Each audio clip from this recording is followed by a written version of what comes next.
আপনার হাতের এখান থেকে ওই পাশটা ডাবল করেন আর এই পাশটা আপনার মেজারমেন্ট করে কাটেন তো। ঠিক আছে, সুন্দর করে সুন্দর জন্য। এবার ঠিক তাহলে মামার নাম কি? নামটা শুনে নেই।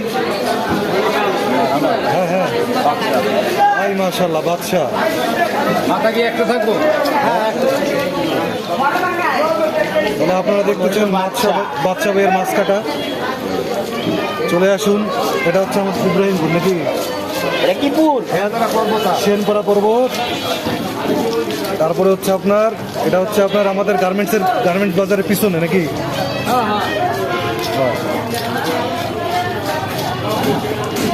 এখানে সব রকম মাছ পাওয়া যায়, রুই, কাতলা, মিকা ইত্যাদি। যারা যারা নেবেন চলে আসবেন বাজারে। অত টেনশন করা লাগবে না মামা, করে হ্যাঁ করুক, মামা দায়িত্ব নিচ্ছে না।